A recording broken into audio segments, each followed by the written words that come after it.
Hey, it's Carrie. Welcome to the Kingdom Life Women podcast, where impact isn't about fitting into the perfect Christian mold or having it all together. Here, we believe that you don't have to be flawless to make waves in the kingdom. So each week, we bring you honest conversations, a dose of humor, and hopefully some wisdom that meets you right where you are. So if you're ready to make a difference, let's go. So welcome to the Kingdom Life Women podcast, where we showcase women that are impacting the kingdom. And so today's guest is a very special friend of mine. She is a person that truly, it's very difficult to find people in our lives where you can be 100% authentically you. And Andrea, from the very first time that we met, created this space for me to be very authentically myself. And so I knew that we were like-minded.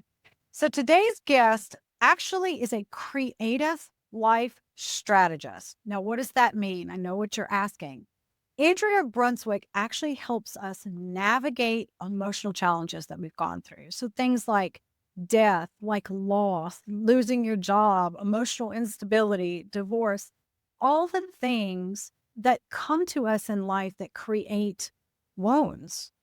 And so, Andrea, basically, you're a healer, right? Yeah, I am. I mean, I really think that that's what a life coach. I'm a certified life coach, but I have to tell you, Carrie, I got certified in 2004. I know I'm dating myself, but I never really liked that term because when somebody would say, "So what do you do?" And I'd say, "Well, I'm a life coach," and then you'd get that deer in the headlight. What's that? And then I would explain to them, and then they'd give me more of a deer in the headlight. I mean, today people get it. But back then, the industry was really in its infancy stage. So somebody prophesied over me and they said, "You know what? I really see you as a creative life strategist." And the role of a life coach is to be creative with the client, because if we don't think outside the box, the solutions and all we really need and want is outside of that box, but we lock ourselves in a box. That is even though the key's in our true. hand and we can open it up. Yeah. You know, have you ever heard that story about how they raise elephants, that they tie them to a chair when they're babies? And when they No. grow up, as long as they're tied to that chair, they don't go anywhere, but they could very easily take the chair with them. And sometimes I feel like that's truly like the broken part of our identity, that we're tied to this chair that we could just simply walk away from. Oh my God, I love that. I've never heard that. Yeah, I'll have to find it and send it to you. It was a That's a post really that I great read. illustration. It was, Because right? that says it. Hold on. Yes. Yeah. Yes. Well, Andrea, we know that you are a creative life strategist, which I love that because I feel like sometimes my life needs some creativity.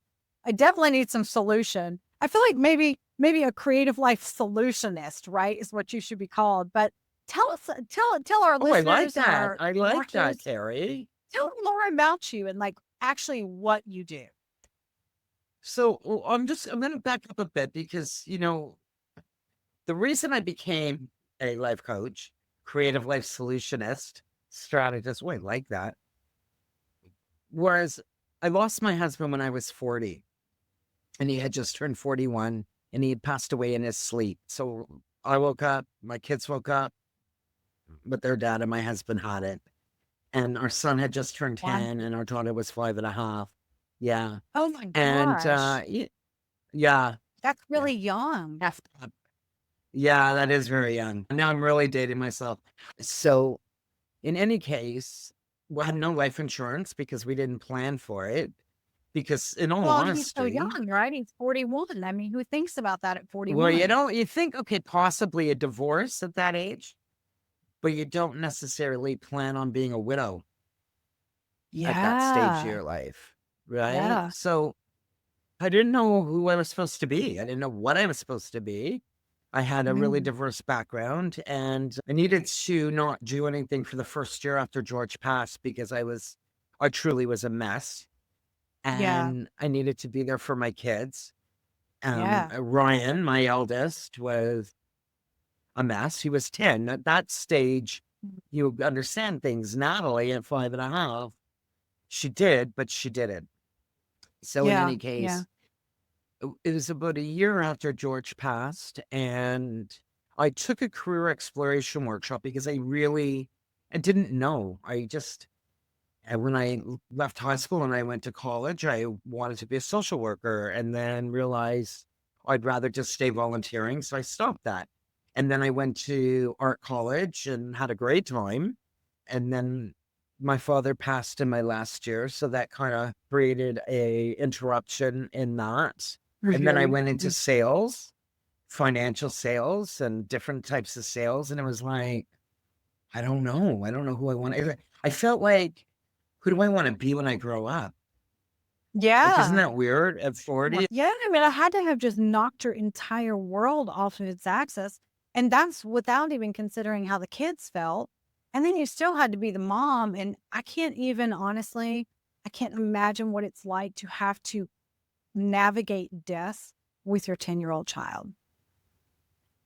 Never mind, Carrie, when I had to sit them down that morning and literally tell them that their father had died. Oh, Andrea. Like, I don't even know how I felt. I don't know how I did it. Like, I truly don't know how I did it. Somehow I did. And I didn't know what to do. I took this career exploration workshop to really discover who I was. What I knew before I took the workshop was, I'm not going to market it for anybody else. I don't want to, like, I've been distributing products, health and wellness. And as I said, I was in financial sales. And I thought, I don't want to market for somebody else. If I'm gonna market something, it's going to be me. But I didn't know what I meant by that. Like, I had no clue. You know, we can say things, but we don't really understand what we're saying. Right. So, you know, as I was doing this workshop and I was asking the God that I knew at that time, which is not the God that I know now, I heard him say, I want you to be a life coach. Very much so. And he said, I want you to be a life coach. So I set out on that path and I didn't know what I was doing. I went and I got certified. To be a coach is one thing, and to create a business and a brand, well, that's all very different. I really didn't know. I mean, I think I know, but I really didn't know what I was doing. I just went and did it, if that makes sense to you. Yeah. Like, I thought, oh, women need to know how to assert themselves. I'm going to create a workshop on how to be assertive. And I just, I mean, filled with fear. Well, at that And point, you probably trepidation. didn't have the option to give into that. I mean, it was like you found yourself in a situation where now you have to be the breadwinner. Right. And I didn't, because I was in sales and I was working commission, I hadn't really worked for somebody for a really long time. And I was taking care of my mom, who was disabled, and I had my kids, and I knew I needed that freedom of time. I knew I needed money, but I also knew I needed that freedom that would come with whenever it was that would fit into my schedule that was mine that I could create. And today, I mean, geez, at the end of the day, it takes a lot of flipping money to just get by. People, I hate that term, but they live beyond their means. I do believe there are some people absolutely who live on credit and live beyond their means to make the world go round. Yeah, it does. Right. But, just in a day-to-day life of feed your children and keep a roof over somebody's head and, just the very basics of what would look like survival. Let's face it, I knew that no minimum wage job was going to allow me to be able to do it. And to be honest, I wasn't prepared, nor could I work 2 or 3 minimum wage jobs to get that amount of money. So it was like, I knew I wanted something international. I knew I needed that freedom. I knew that I wanted to be able to challenge myself with the amount of money that I want to earn. Right. So it seemed like a really good fit all the way around, because at the end of the day, people would always come to me. They always needed my help for something, figuring something out, finding a solution for something. I heard of this industry called life coaching. I'm hearing God say, yes, it is a life. Because I thought, well, maybe I'll go back to my art background, in that fantasy world, it would be like, oh my God, how great would it be to work in a gallery? Like, how Right. awesome would that be to work in an art gallery? But no, God was really specific with me, and he said, I want you to become a life coach. So that's what I did. In your Yeah, past, were you know, there's always the person that everybody tells all their stuff to, right? You got a problem, you go to that was this her. person. Were you always that person? I was that person. And then my friends would start sending me their kids That's because their kids awesome. were having issues. Yeah. Yeah. Yeah. And so, yeah, I was that girl. I was that Yeah. girl. Yeah. So it was kind of the natural progression of things. I mean, obviously not the way you would have hoped, but progressively. So you decide to become a life coach. At this point in your career, do you only work with women? I've always only worked with women. When I would do workshops, because I would take them into nonprofits, so I would be doing Uh-huh. it for their clients. Yes, men and women would be in the room. But that was the only part of my niching that I knew that it was meant to be women that I was to work with. Not that, I mean, I communicate very well with men, and men communicate very well with me. And it's even, like I've been on a ton of male podcasts and we have great conversations, but there was just something, and it was probably coming from that very personal space of being that woman and being that mother and then becoming that widow. We are Yeah. always our ideal client. Always. People always say, well, I don't know who my Yes, client is. It's you. It's always you. It's exactly. why you're your Yeah, testimony you do, because it's you. You're that's your right. perfect client, right? I heard somebody say Yeah. one time, you can't take somebody to a place you've never been. It's 100% true. Yeah. And you say that, Carrie, because that's a really good point. Because I've found myself getting a little bit agitated, as an example, when I went to my first bereavement group for the loss of my husband. And she was a wonderful facilitator, a lovely lady. But it, did it peeve me off to find out that this woman had never experienced loss before? But yes, it Oh, did. wow. Yeah, yes, it did Yeah. peeve me How off. can you give me insight if Because you've never people lived through think, one? because they think theoretically, and you've Yes. taken the course and you've gotten your certification and you've read what you've needed to read, that gives you the qualifications. I say Mhm. I am a certified life coach, but I am mostly life certified. Life Right. has Right. certified me. I can't imagine going to a bereavement group led by somebody that has never walked that path. Like, how could you even possibly give me advice if you have no idea what my heart is going through? Right. Wow. Listen, I have experienced the loss of both of my parents. I've experienced the loss of my husband. I don't even feel qualified to work with somebody who's lost their child, because Right. the depths of pain, depending upon the Yeah. loss, is so very different. So you decide you're going to be a life coach. Now you have to be the main breadwinner. You're still navigating loss, right? Because it takes years to fully navigate. Yeah. And then you've got these kids that are still navigating it, right? So, Lord, question. Did you feel like the kids were more resilient about the loss than you were? Oh, that's a Or did it just really look good different? question. I don't know if they seem more resilient. I mean, listen, Carrie, I'm sure you can understand. You're a mother, you're a wife, and you're a woman. We wear a mask. Yes. We wear a mask and we show I up like a told y'all she robot. was going to keep it real. So that's totally true. Okay. Now, I'm really good at wearing a mask. No, but the thing about kids is kids will pick up on your energy.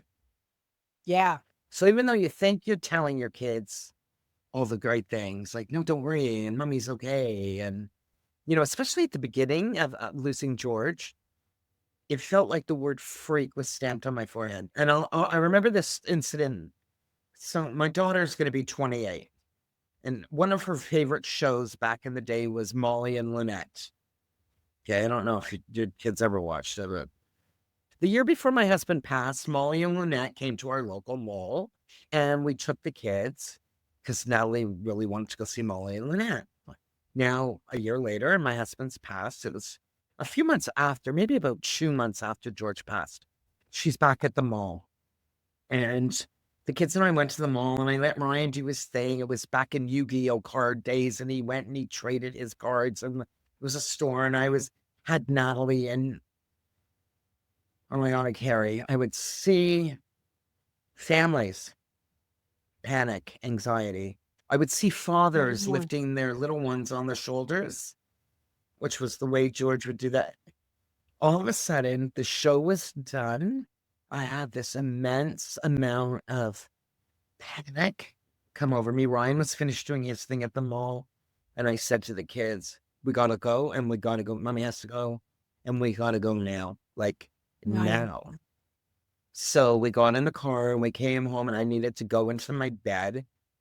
And, Ryan understood and Natalie understood. And she understood to the point where she drew me this picture about how much Oh, she loved me. Yeah. Yeah. So, I you didn't know want, and what? it's funny because, It's a really interesting point that I have never thought about until you just said that. So not only are you navigating death and your kids are navigating death, but you're an adult. So obviously we're more adept at processing our emotions and calling it what it is. But for or we're supposed children, to be, they think.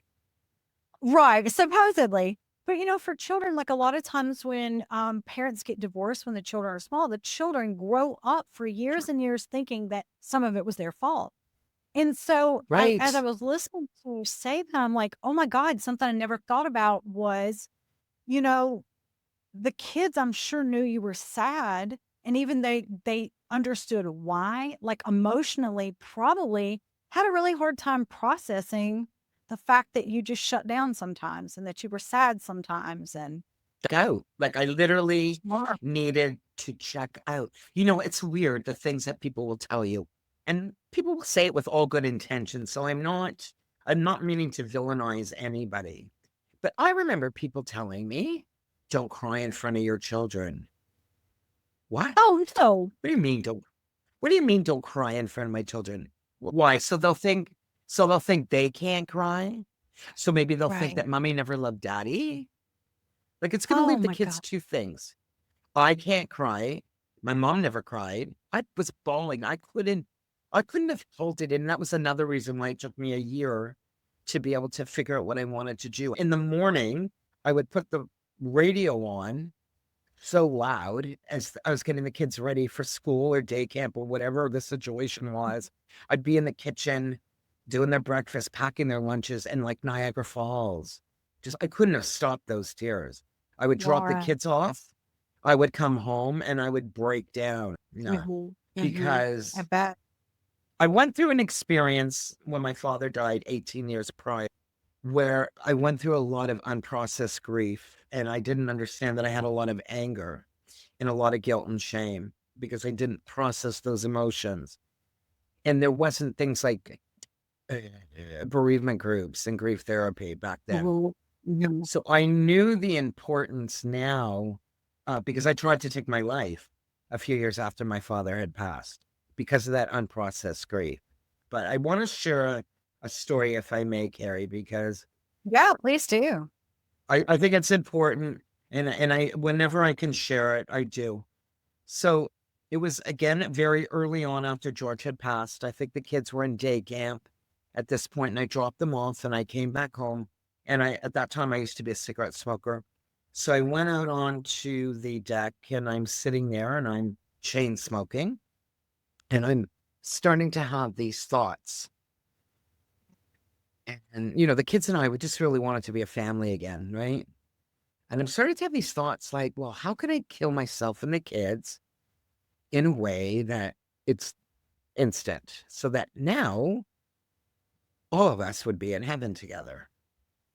Scary. Mm, Like, it's so freaking scared. But no, yeah. the hospital in which my children were born in, I could have walked to from where I lived, but I didn't because I heard the Lord say, go into your room and find the card from the funeral home and call the grief counselor.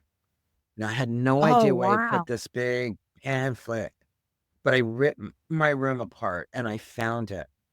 But by the grace of God, the woman's name was Isabel and she was there. Thank the Lord. So Saved your I'm life. telling her literally, but hey, this is truly how she saved my life. When I Yeah. started to tell her what I was experiencing, she said like this, Andrea, I really need you to hear me right now. Everything you're thinking is normal. It is a part Mhm. of grief. Carrie, Yes. at that Yeah. point, I exhaled because I think I had been holding my breath for however amount of time that was from the time of the loss to this time of this phone call. Could have been 2 months. Finally, I could breathe. To know that that was normal, that I wasn't freaking cray. Now, what would have Mm-hmm. happened if I would have not heard the Lord and I would have went to my emergency room at that hospital? This is how it would Yeah. have went down.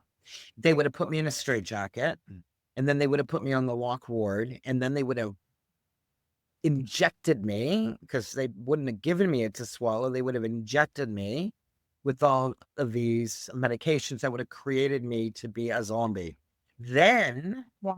they would have come in with child protective services and they would That's have right. removed my children from the home. And that's how that would have went down. But God said otherwise. And he said, Mhm. go in your room. So I share this story because maybe, just maybe, Carrie, that all those years prior, I said I tried to take my life from losing my dad. Maybe had I known all of those feelings that it was unprocessed grief, even though I was seeking out help by professionals, they didn't make the connection for me. Mhm. Maybe I would have known that angry girl was angry because she was losing her father, and I was such a daddy's girl. Maybe I would have Right. understood that I would get anxiety going to a hospital to visit him. I couldn't stay. I'd get in there, I'd be there 15 minutes, and then I'd have to get out. So I do share this Yeah. story specifically for that because I really want people to hear that a lot of the things that we experience, A, we are not it. We're not that experience. And B, a lot of the times it's very normal to the circumstance or the situation that somebody's experiencing. So I wanted to share Well, that and because I let's thought it was face it, important. people, they don't real talk, right? We are taught to not be authentic. And it's terrible because when you get in those kind of situations and you have those thoughts, you know they're not okay, but you also know that they're there, that they are legit thoughts. But you can't ever offload to anyone for fear of what they'll say, what they'll do, the How straitjacket, the they'll judge you. medication, like all of those things. And so I can tell you, and I know you could tell me too, there are so many women that walk around with this death in their heart because they don't feel like they can go to somebody, say it, and the person say, "That's totally normal. It's Right. totally normal." When I started sharing my testimony with people, it was really hard, and I did it in parts because it's ugly. There's not any beauty there. It's ugly. The only beauty was the fact that God brought me through all of it despite my stupidity, Yes. despite my like whole-heartedness to do the worst I could, right? But there were so many times that I thought about suicide, like so many times. And on the outside, you look like you have it all together and everything's good. Right, But in Karen. our you don't, but there's Amen. no one you can go to. My husband and I tried to have another baby and had a miscarriage, and it was a horrible situation. And I don't know if it was the hormones or what took place, but I became very depressed and very suicidal. And it went on for months before I ever told my husband. And here's the thing, nobody knew. You would never know because when I walked out of my Right? house, Because you when look I like you could, got your shit together. the guy blessed and highly favored, all the things, right? And I had a horse, and that horse was kind of my lifesaver because I would go and just ride, and I would stand in his stall and cry into his neck. And, he was my buddy at that point, but nobody knew what I was battling, including my husband. And I remember Right. us riding to the barn one night to blanket my horse when it was really cold. And I don't know what led me to do it, Andrea, except the Holy Spirit. And at that point, it wasn't like I was talking with God, because I really wasn't. In fact, I was really pissed off at him, to be honest with you, because why would you lead us down this path of this baby and then take the baby, right? And I remember us driving, and about a block from the barn, I said to my husband, pull over in this parking lot. It's a parking lot of a dry cleaners. And he said, okay, are you okay? And I was like, no, I'm not okay. And for the very first time, I told him, what I had been thinking and what I had come so close to. And he could not understand, because, and in fact, he said to me at one point in the conversation, I don't understand. You have everything you could ever want. But I had so much unprocessed grief in my life from, losing my parents, addiction, just tragedy in my life, just horrific things that I had walked myself through. Okay. But it doesn't matter if you wake up one day and your husband's not alive, or you walk yourself into addiction, right? Unprocessed grief is unprocessed grief. And it sits in your heart, and Absolutely. it becomes like this Absolutely. poison. And really, and you'll know exactly where I'm going with this. It creates this heart wound that the enemy then comes in and feeds on. And I mean, Oh takes you to my the depth of God, hell. Carrie. Wow. It is And what the this enemy will do to unprocessed our grief is a children. spiritual war. Yes. And then for our kids, right? He does it to our kids too. Yeah. You described exactly, and I've said it, you work with different coaches and they want to know who your woman is. And I always say, and I've said Yeah. this from day one, my woman on the outside looks like that Rolls or that Maserati. Pristine, educated. Oh, you go into her house and it's organized and very top level That was position and me. Yes. fabulous. But then you open up the hood and you see that it's rusted inside and there's spark plugs missing and there's a fan belt missing. Just exactly was you the way you did. And that was me.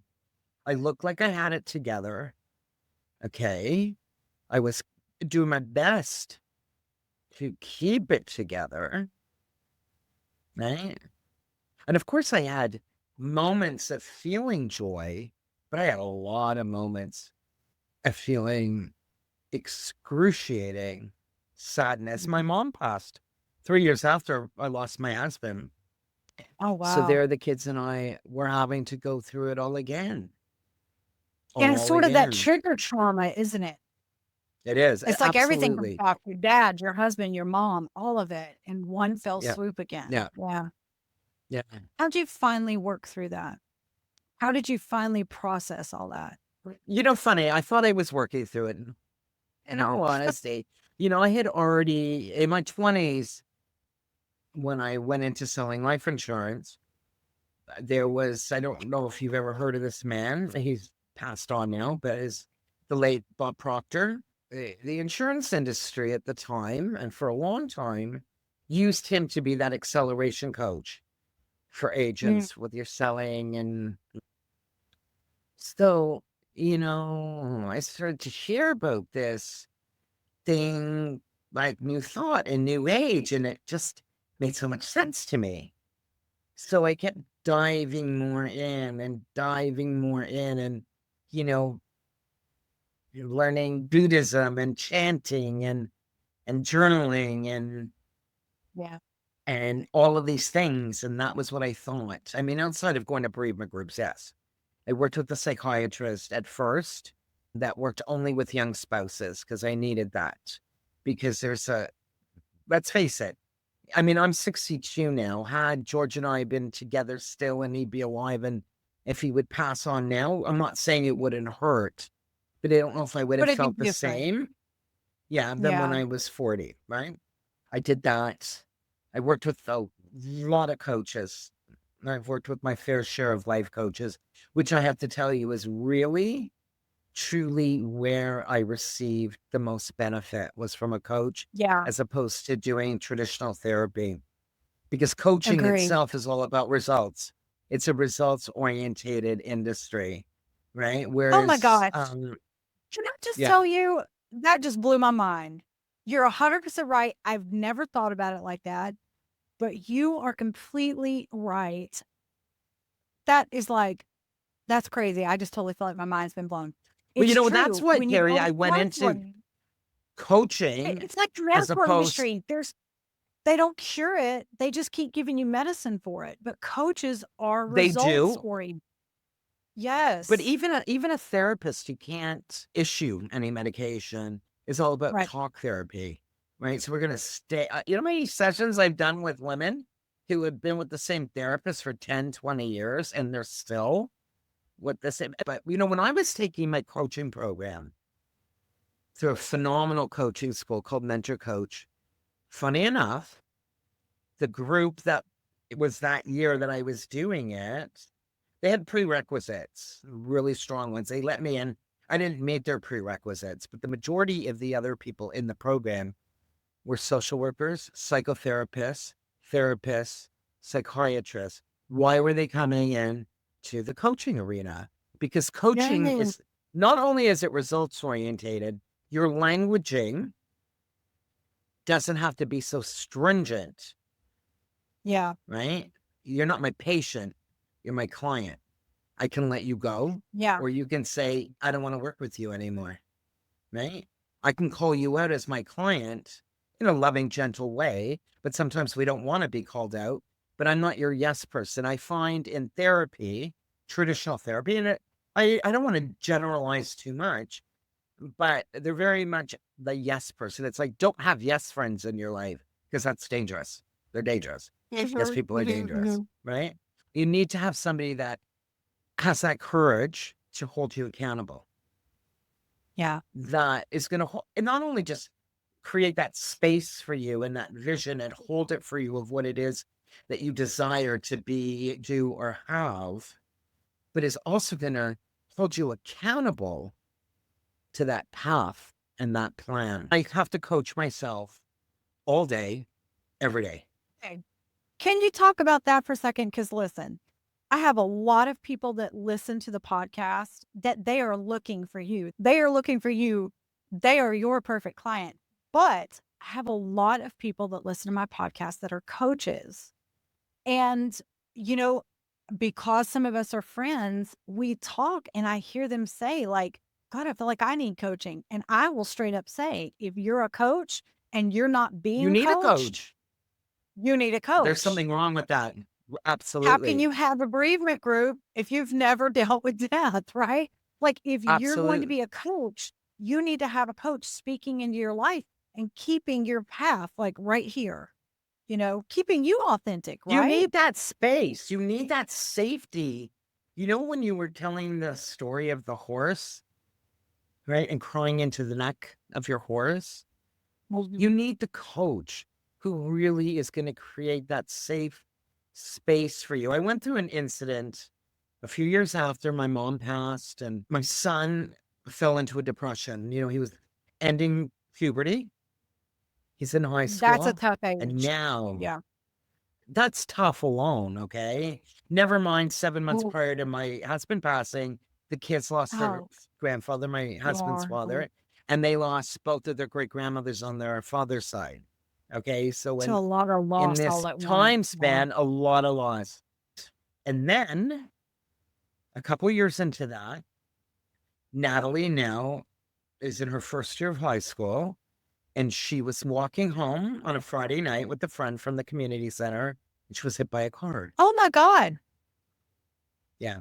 Oh, Yeah, the enemy was on me, man. The enemy was on myself and my kids, and I didn't wow. know because I didn't know about an enemy. I had never Yeah. heard about that enemy. Thank God. I mean, she was injured, but she could have been far worse.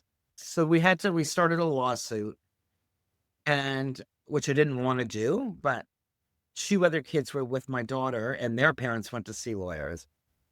We got a lawyer, but I have to be her mouthpiece because she's a minor. Now, I'm very new age. I'm very new thought. Very entrenched in it. Your thoughts become things, as a man thinketh, right? All of this stuff, No, is law of right. attraction, all law of attraction. that every time I go to a doctor or we go to a lawyer or any appointment for her with this accident, I need to describe my daughter as it's catastrophic. She's not going to have a future. And it was like going against my grain of the truth of what I knew, right? There was a massive confliction in me because I don't want to see my kid like that. That's not how I want to envision our future. No. I want to envision my Right. child as she's thriving. This may be a bleep in time, but no, she's going to thrive. Don't tell me that, she's going to be 30, she might not have kids, or she's going to, I can't, she's Wow. 15, she's 16. And I'm having to do this until she's just past 18. Carrie, I'm bringing this up because it goes back to, and I sorry if I'm going a bit of a round, how coaches need coaches. At this point in time, I didn't have a coach. So it was left to my own devices, and I thought I was doing okay. I'm watching my son perish. I'm watching my daughter perish. I'm watching the relationship between a brother and a sister, my son and my daughter, perish. Right? I'm self-employed, thinking, who am I at this moment in time with this amount of chaos going on in my house? Who am I to even coach another woman at this moment in time? So I stopped looking for clients because I felt so out of integrity. Again, the enemy lied. Yep. Made me believe this. And then I ended up having a nervous breakdown. Yeah. And it doesn't matter how strong you are. A No, it person, a doesn't. human, can only carry, our shoulders are only so big. And we can only handle so much weight on them. It's true, and I can honestly say that, we always talk about God in this sort of wrong thinking way. Like, well, then I gave my life to the Lord and everything got better, right? Or, well, then I gave my life to the Lord and he started working for me. But the truth is, and I try to tell people all the time, he's been working for your good since you were born. Literally, like before you ever knew him, before you ever believed in him, before you ever, called him Lord, he was still working things out. And I have had this argument with people so repeatedly, but here's what I know that I know. When I finally told God I was ready to go all in, one of the caveats was we're going to have an actual conversation. And that means I'm going to ask you where the hell you were at certain points in my life because I feel like you walked out on me and you left me. And he's like, let's do it. And I mean, that rocked me. The fact that he was even willing to listen to my railing and my stupidity. But what I realized in those conversations was that even in the moments where I professed something else as God, he still loved me and he still was chasing me down and he still was fighting for me, like all those things. And then I had this epiphany when I began to learn how to have this two-way conversation with God, which, by the way, I know plenty of Christians that are in ministry that don't talk to God. The best part. But, I What do you asked him mean? one day, like literally, don't talk to God. Like they believe in prayer. They believe in reading their Bible. But I'm like, well, do you ever ask him what to do and then just close your mouth and let him answer? And they're like, well, like, how do you know it's him? And I'm like, what do you do on staff again? It's like that. But I had this moment with God where I just said, Lord, why didn't you give me this revelation of who you actually were? Like back in my 20s where I still had gas in the tank. And he said something really cool that changed how I view him. He said, if I would have given you what you prayed for, when you prayed for it, you would have destroyed it.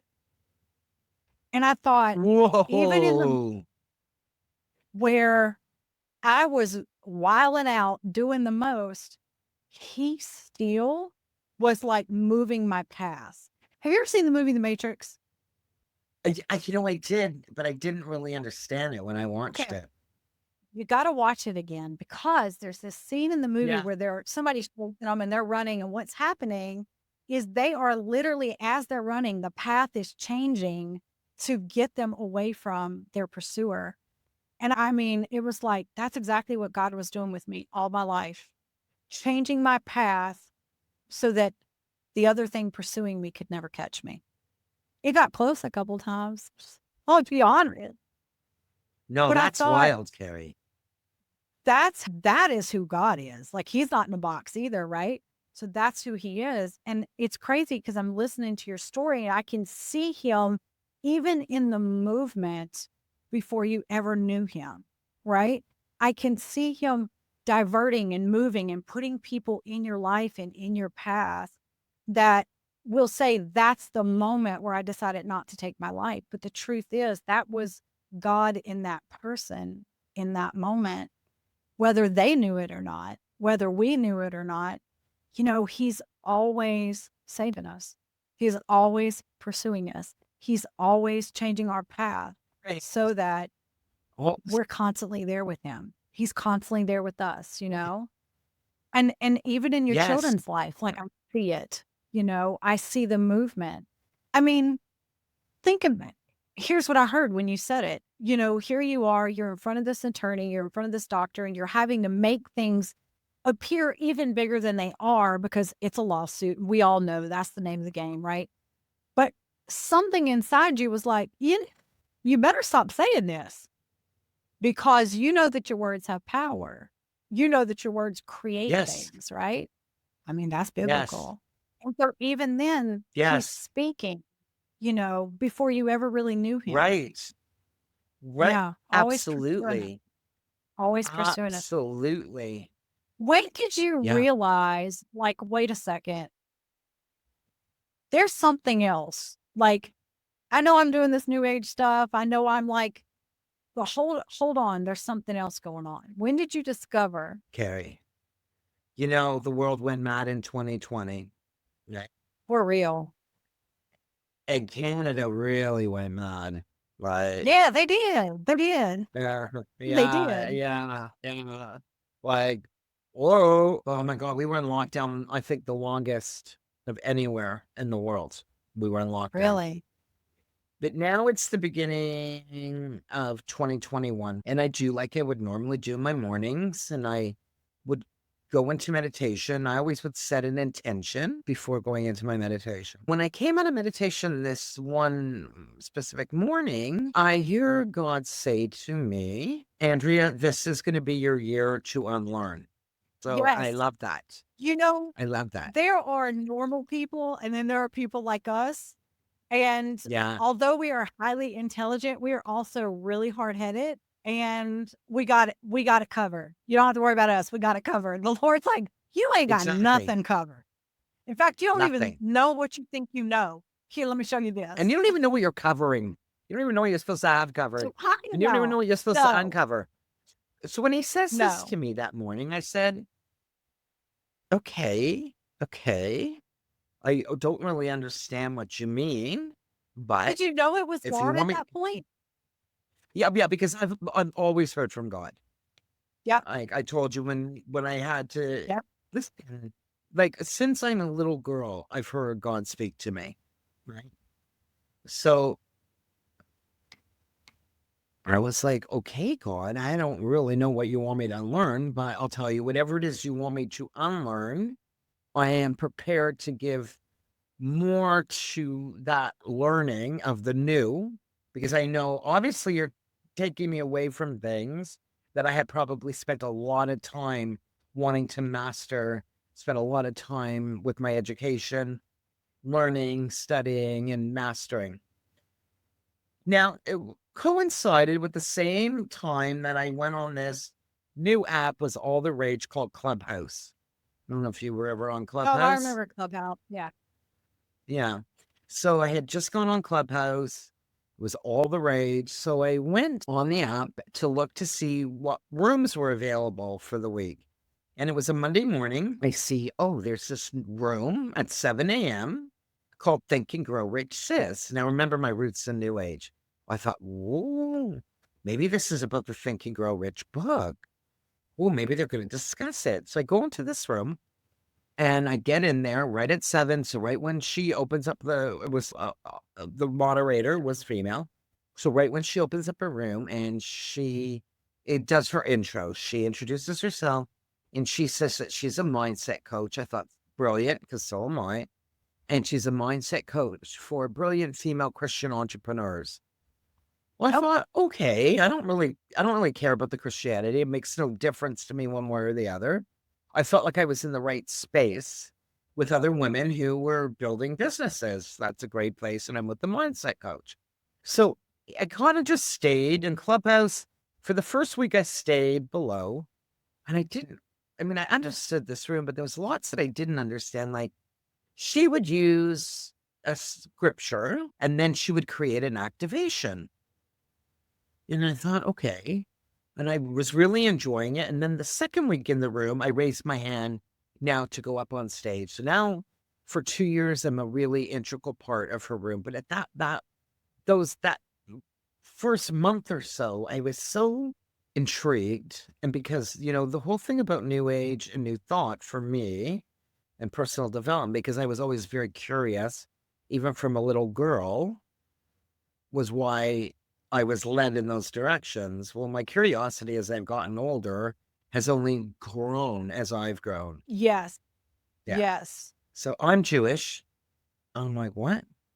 How is it that they know this better than any of my people know? Like, I'm not understanding this. So now I'm like, I got to figure this out. Like, I got to do some research because I didn't like not knowing. Like, I didn't know she would use the books or the characters. And I was like, so where do I go but to YouTube University? Because I love YouTube University. You can find anything that you need to learn or do on YouTube University. Yep. So, You but want I to fix also your knew conditioner, you want to change the oil in you your go car, there. YouTube University. Yeah. That's right. That's right. You want to learn how to put on your oil liner, or you go to YouTube University. Right? So, but I knew like, okay, I got to do this like I'm in nursery school. So I found videos from the Bible app, synopsis of the books. Okay. Now I start finding videos of other Messianic Jews, rabbis, and we all seem to have the same story regarding Jesus. Like in a Jewish home, you don't bring him up. Yeah, he was a prophet and that was it. So I thought, well, that's really interesting. Okay.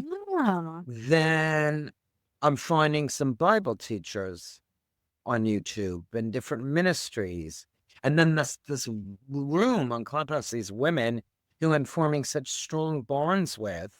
And then I started running 3 rooms on Clubhouse and they were there and really coming to my rooms and such were just so helpful. Because if I had any questions, I could go to them. But Dan Ferry, when I found that show, The Chosen, have you watched it? Okay. Because there was always something about Judaism that never sat well with me, but I didn't know what it was. But then when I saw the episode about the Pharisees, that's what it was that I couldn't and I didn't like. Right? So I'm going on my merry way and I'm doing and I'm learning and I'm studying and I don't even understand. It's been a walk. So that same friend that told me I was Messianic, now it's like September of 2021 and we're sitting in her office and she says to me, Andrea, do you want to give your life to Christ? And I was like, yes, I do. And I did. And then this past October, actually on my daughter's birthday, I was water baptized. Oh my gosh. That's so I got to have that. That's it. Okay. So we got to stop here for a second because we got to talk about this. First off, I just need to give a shameless plug for The Chosen. Now, I know there's a lot of people out there. Y'all going to say all kind of stuff. I don't care. I don't want to hear it. You're just quit being religious. People always say, it's not based on the Bible. It's not that. Hey, it's Hollywood, people. I mean, all the shows that were actually based on the Bible, y'all didn't want to watch. And I didn't either because they were really boring. And, Charlton Heston was great, but all the things. But now all of a sudden, here comes the show, The Chosen. And I have to tell you, when The Chosen started, it was at the very beginning where God literally was changing my theology. I grew up in a very fundamentalist Pentecostal church. And so I tell people I Okay. knew I knew a whole lot about sin and death and hell, and I knew a whole lot about the Holy Spirit. But I really didn't know much about love. I didn't know much about Jesus. And you can't freak me out Oh, because I've been watching deliverances since I was like 4 years old. So you can't freak me out, right? You're not gonna come up with anything I hadn't seen. But I didn't really know who Jesus was. And that's why I spent years in ministry, like literally on staff at a church. And it's not that I didn't hear from God. I did hear from God, and I do believe He led me. And God uses everything to speak. He'll speak to you through music. He'll speak to you through TV, the Word. He speaks to me through Facebook. He revolutionized my whole life on Facebook. But I didn't know that He wasn't a far off God. I didn't know He was like right next to me God. That was never right. I didn't know that. Cool. So when The Chosen came out, I remember being at Bible study at my pastor's house, and everybody was talking about this TV show, The Chosen, The Chosen. And I was like, well, what is that? And somebody said, you haven't watched it? And I'm like, no, this was season 1. You haven't watched it? And I'm like, no. And they're like, you got to go back and watch it. It was at the beginning of season 2, I think. Anyway, so we started at season 1. I didn't think I was going to make it through the first episode because that's the worst episode. But then after that, it picked up. And by season 2, I was hooked. And here's what happened. For the very first time, as I was going through this metamorphosis of my theology, where God was a close-up God instead of a far-off God, for the very first time, I had a face to put with it. Now, I know lots of people say that Jonathan Rumi doesn't look like Jesus, all that, whatever. Again, don't care, keep it to yourself. Because this little Texan, first off, fell in love with Jesus as I watched The Chosen. Fell in love with him. Right. Mad in love with him. And that scene in season 2 where they are in the river and he's throwing the disciples in the water and all that. And I'm like, it's like all of a sudden he became mine. Like very literally. It happened like that. Oh my God, Carrie, me and you were too much alike. Wasn't that crazy? Even my husband, who I've seen cry like maybe 4 times in our whole life, I would look over and he would be like, I bet baby got something in your eyes. Like, yeah, both of them. You know, but it was so moving because for the very first time, you saw a God that was approachable, right? It wasn't the Yes. Moses God. He was approachable, and it gave me hope that I too could approach him. And then you saw him go through pain, and you saw him go through doubt, and you saw him love people that were, and it created this world in my mind that opened up the box of Jesus. And I'm telling you, if you get caught up on what is not biblical and what is Hollywood, you're going to miss it. It's like literally going to a wedding and being so caught up on the dress and the fact it doesn't fit that you miss the bride. That's totally what it is. Absolutely. Oh, You that is so gotta good. see it for what it is. I love it. So, Jonathan Rumi, I know you watch my podcast. That's 2 people that you've encountered. Listen, as you just said that, because I've thought this now, so what? So it's 4 years now for me since this whole thing. So 2 things. So early on, I recognized that it was my father that walked me into that room on Clubhouse. And he sat me down. Yep. That's why everything made sense. That's why I gave my life to Wow. Christ, because I could recognize that was the unlearning. I needed to unlearn the New Age. I needed to unlearn the Buddhist principles, the Hindu principles, the New Thought, the New Age, the personal development. We are not broken. I need to come into him and his word, because I had heard Hosea 4:6. My people are perishing for a lack of knowledge. I could see how my life was perishing. I could see how I was self-destructive. I could see how I blew my life up because of shame and guilt. Yes. But then as I'm watching The Chosen, I was like, I believe if I would have been alive, because there was no word and thing called Christianity back then. Right. No, That didn't man, exist. man. did not exist. Christ, the word Christ didn't exist, and the name Jesus didn't exist until it was Right. translated from Yeshua. It was called the Way, right? And his disciples were my people. They were all Jews, right? And Yeah. I thought, I believe that I would have followed Jesus. Had I been alive at that time in the world, I truly Yeah. believe I would have followed. And then I would think, and I'm so glad you thought it and said it, because I thought it, but I haven't said it. I wonder how many women actually fell in love with him, Yes. wanted to Yeah. be his It's wife, wanted to become his yes. wife. They talk There's about the this bride of great Christ. show. Yeah. Everybody's like, me. I love Jonathan. You got to go watch it if you haven't seen it. It is called Jesus and Jonathan. Oh, And no. I've not even heard of it it. is, it's amazing. You have to go watch it because he talks about what it's like to be him. And I had this really profound moment. We always pray these silly prayers and thank God that we are his children. Because, like, my kid says some stupid stuff to me, and I'm like, you don't even know what you're saying because you don't know till you know. You don't know what you don't know. And we pray the same thing to God, and we say, God, make me like you. Yeah. You have no clue what you're saying. You don't understand what you're saying, right? Because we're children. In our brains, we don't have that kind of brain. But he talks about what it's like to be him. And he says, I will never be Jonathan again. I go out to Oh, it was eat so with my impactful. friends, and I Yeah. have women come up to me and fall at my feet and cry and beg me to pray for them. And he's like, you realize I'm not Jesus. Because you talk about a calling that has a weight to it. Say whatever you want about that man. Here's the deal. He will never not be Jesus.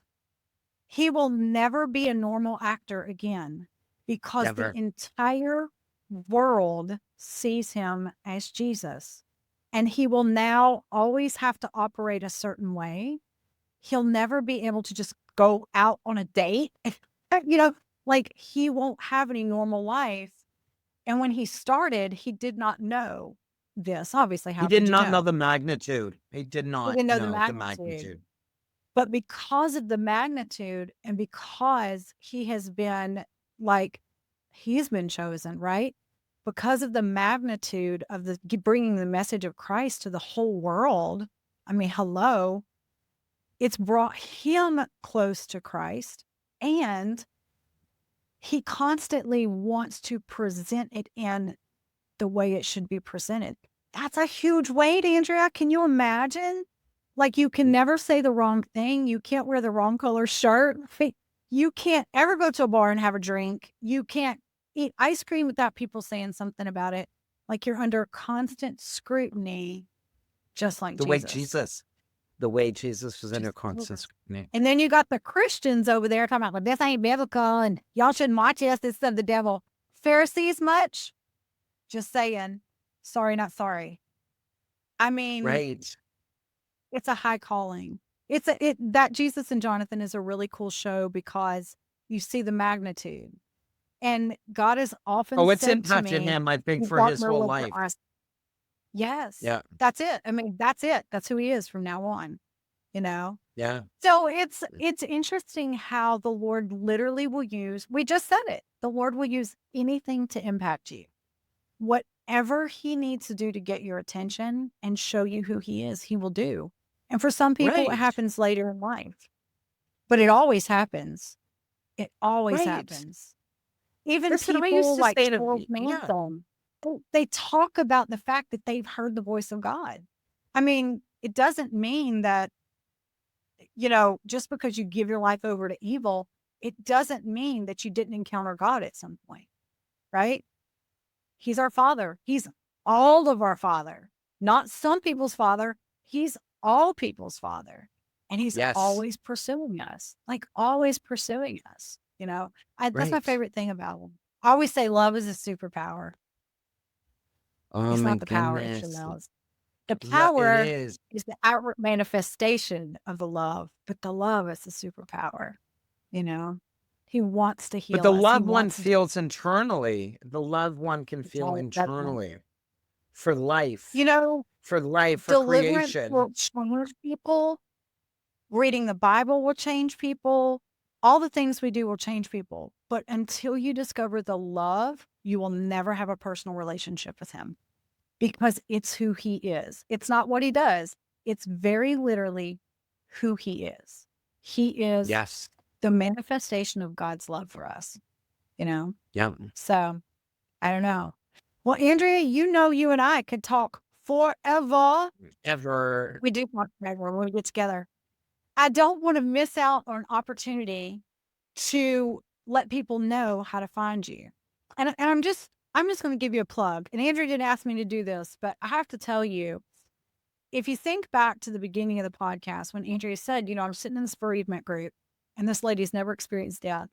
And it hit me just on a whole different level because I'm thinking, I can't tell you how many counselors I've been to in my life that aren't married, yet I went for marriage counseling. The first Oh questions my that goodness. Yeah. my husband and I ask, when we go to counseling, are you married and do you have teenagers? Because if you say Right. no to either one of these, you're not for us because you don't know what we're dealing with. And like I True. tell people, don't take marriage advice from somebody that's single. If they've never been married, don't ask them about how to be married. They don't know. They've never been there. They only know what they saw on YouTube University. Absolutely. Or in a soap Well, opera. yeah, I mean, come on. If you are going through life and anything that Andrea and I talked about resonates with you, whether it's this unprocessed grief, and I will tell you, there's a lot of people that have unprocessed grief, and it's okay. Right, Andrea? It's okay to not be okay, but you don't want to It stay. is okay to not be okay, but you need to, Yeah, because here's the thing, when you don't know what you don't know, you just don't know. But when you know that's right. better, there's an obligation to do better. I like that. If you know better, there's an obligation to do better. It's true. Yeah. And, God created us to live in abundance. And that doesn't just mean financially, although it means that. It doesn't just mean spiritually, although it means that. But it's also the abundance of your mind. He created you to be free. And I'm going Yes. to tell you, if you're like me and you would sit on the edge of the bathtub and just think about what would it be like if I just did it right now? Or like Andrea said, what would it be like if I just figured out how to make it quick, right? If you're in that bondage, that is not abundant life. And it's okay. I'm telling you, God is still right there with you. He's not a far off God. He's right next to you. But here's the deal. You need somebody that knows what they're talking about. You can't go to somebody that's never been suicidal if you're suicidal because they won't understand. They'll just think that No. you look all put together and everything's good, right? So you need somebody that has been through the path, has walked the path, and has come out of the path that you've walked. If you have unprocessed grief from death in your life, that's a real thing. My sister lost her son, my nephew, some years ago, and we're just now, it's been 6 years. We're just now talking about it because it's hard if you've not lost a child to know what to say to somebody who's lost a child, right? You Absolutely. said you don't know what to say. And you need somebody that's been through it. If you've lost everything and you just find that you are literally just functioning, that's not abundant life. You need somebody that's been through it. And I'm telling you right now, Andrea is the real deal.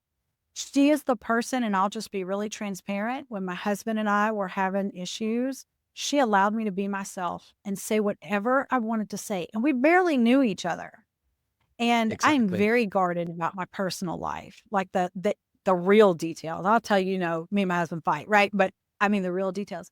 And Andrea said something to me. She said, it's okay to not be okay. And I'm like she said, it was like I went, thank God I'm normal, Because we think right? we have to have it Oh, all together. all together.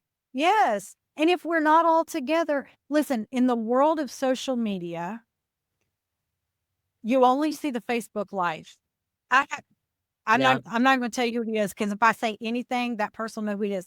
But I know somebody on Facebook personally that if you saw their Facebook and their Instagram, you would be like, oh my God, I want to be just like her. She's a hot mess. If you pan the camera 10 degrees to the left, you would see piles of laundry that she's so depressed she can't fold. But baby, it looks good on Facebook. It looks good on Instagram. And if that's you, hey sis, it's good. But this is your moment where you can get help. This is your moment where now you know who to reach out to. And maybe you don't want to go to counseling. Maybe you're like, I don't want to lay on somebody's couch and tell all my deep, dark secrets. That's the great thing about Andrea. She's not going to make you walk through any of it because she doesn't need to. She knows exactly how to navigate these places for you and with you, in agreement with you. And so I'm telling you, if you are living that life where you are two people, you need to find Andrea. You need to look her up. Andrea, talk about it. Tell all of us how we can find you. Because the truth is, you might not need her right now, but you might meet somebody in the grocery store that needs her. And you're going to have this info. You'll be like, hold on, let me get your phone number because I'm going to text you a resource. And Andrea told me before we started the show that she's got some free gifts for you guys too. So I'm always excited. We like free stuff. I have 58. I love free stuff. I love free stuff. But I still want another one. Yeah. So talk to us So about you can find me on the usual socials. Yeah, on the usual socials.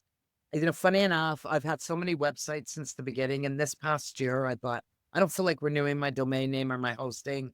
I need to figure stuff out. God had been taking me through this massive transformation. So I didn't do that. I may go back. I don't know. But you can find me on Instagram and LinkedIn under Andrea Brunswick. And on Facebook, it's Andrea Julia Brunswick. You can email me at andreajuliabrunswick@gmail.com. So you can always shoot me an email. You can DM me.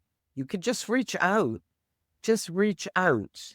Okay, I know the social medias are a little bit weird and sometimes they joke with this whole encrypting thing. And when you're trying to leave a message, it's so weird. And as you said, I do have 2 free gifts for your listeners. So one is a complimentary 30-minute breakthrough session. It's not a how to work with Andrea. It's you're going to bring something that's been challenging you. And we're going to spend that time together and we're going to get you a breakthrough. And I'm going to give you my program that I would love for you to join. It's your emotional freedom blueprint because we really need that roadmap. We need a blueprint and we need to understand our thoughts and our feelings and our emotions are going to give us the results. And you just free yourself.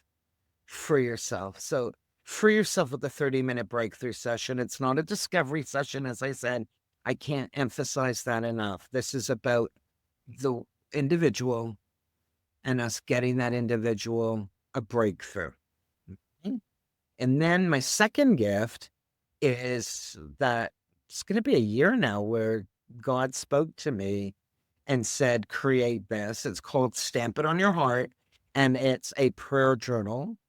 And it's a fun and creative way to take scriptures and learn to meditate on them and have them deepen within you and have that seed. Because I never understood, because Hosea 4:6 really is my scripture. I didn't know about the word of my father.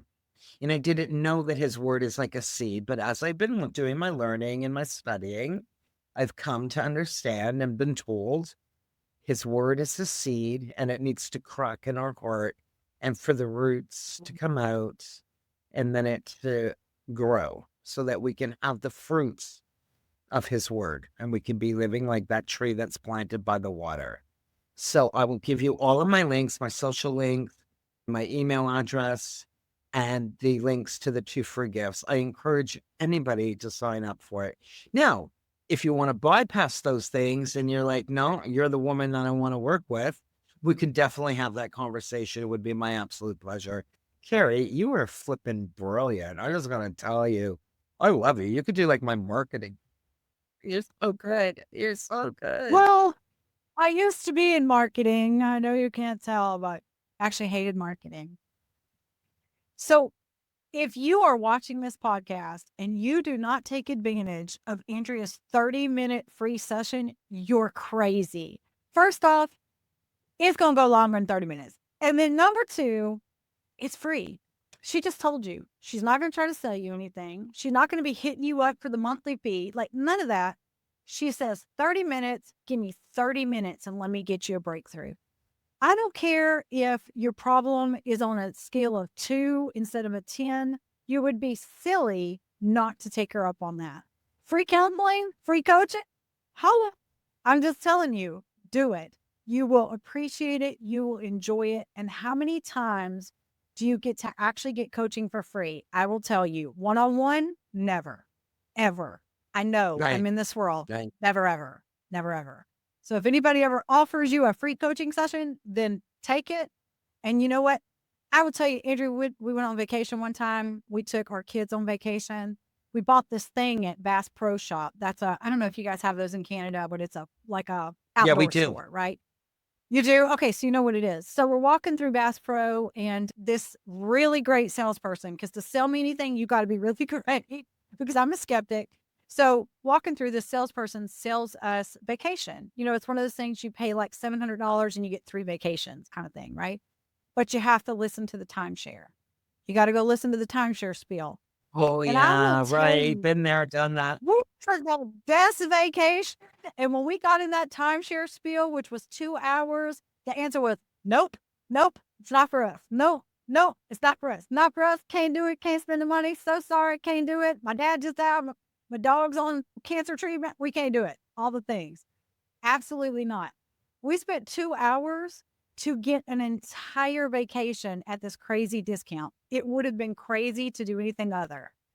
Andrea's telling you she is literally going to give you this vacation in your mind for 30 minutes for free. She's not even going to try to sell you the timeshare. She's just going to help you out. And Exactly. I'm telling you, you will thank me later. You can write me a sweet thank you note later because you're going to appreciate it. You're going to appreciate it. Now, Andrea, we're going to drop all of your links here in the show notes. On Facebook, you'll see it. On YouTube, you'll see it. On Instagram, you'll see it. On Buzzsprout and all the big podcast platforms, you'll see it there. We'll link everything so that they can sign up for this 30-minute call. And do they just need to? So we'll link it up, and so they'll just click on that link. So it's going to be it'll be my calendar.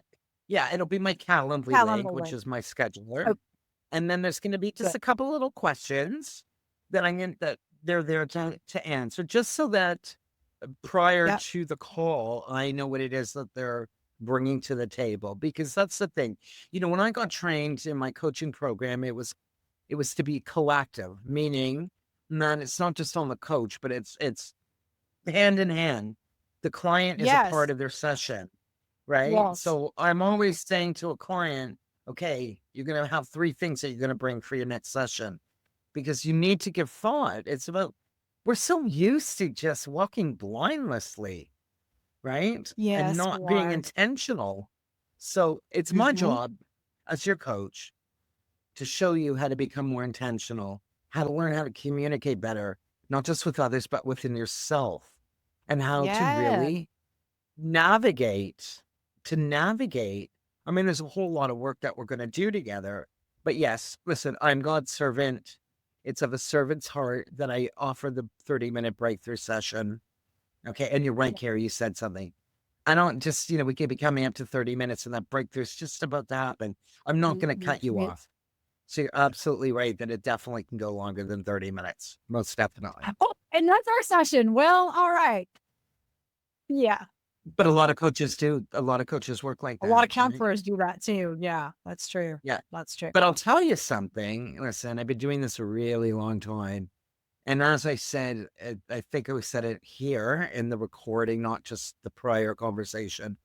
I'm very life certified. So what I can do with you in 30 minutes, it's remarkable. Somebody might think 30 minutes, how can anything happen in 30 minutes? I can get you a breakthrough in 15. If you come open, the rest of it just fluff. If you come as an open human and you're willing, I'm telling you, I've done sessions, we've been in and out in under 20 minutes, and that woman has gotten that breakthrough now. It's not me. Awesome. And here's the thing. I've always known that God was coaching through me even before I've done this walk this way with God. Because a client would say, "What was it you just said?" And I'd be like, "I don't know. Thank God I Yes. record your session. Thank God your Yes. session's Yes. Yes. recorded so that you can go back in." Because, you know, there's a processing time, right? We process. It's like even now, they're going to watch your podcast and they're going to take it all in. And then the processing starts to happen. Right? Yeah. And like, and then epiphany, hopefully after epiphany. And I guess I do set the captives free. Now I understand. Started out, it was truth, right? Well, Andrea, thank you so Exactly. much for sharing not only your time, but like this incredible gift that God has given you to, you know, I have to tell you, for me to let my guard down with somebody straight away is that just doesn't happen. I'm not a closed book, I'm an open book, but very few people give me, I can't explain what it is. It's not anything tangible. It's just the minute I started to talk to you, I felt it. I felt safe, Thank which sounds you. like a weird Thank you, thing to Carrie. say, but it's totally true. And so I appreciate the friendship of you. I appreciate you more than I can ever even tell you how that day you just allowed me to be vulnerable. And even that was healing for me. Just for you to say, hey, it's okay to not be okay. I was like, oh, it is okay, good. You know, I appreciate that. And I love the work that you're doing with women. I can't tell you how absolutely wonderful I think it is that you said, hey, look, I don't need 30 minutes. I can get a breakthrough in 15. I love the confidence. I meet a lot of coaches that lack boldness in their conviction. And so no one will ever be able to say that about you. And I love that about you. And I love your Thank you, heart, love your heart Carrie. for little. It's incredible. I love Thank that you you. love the children. That's awesome. It's awesome to me. So, everybody, Oh my we God, will Carrie, link I all love of you. Adrian's information. I love you too. I think you're amazing. I'm telling you guys, do the coaching call, do the 30-minute call. You will love her too. We'll link everything in the show notes so that you can find her easily. And we will see you next week at Kingdom Life Women Podcast. Bye, everybody. See you soon. Thank you.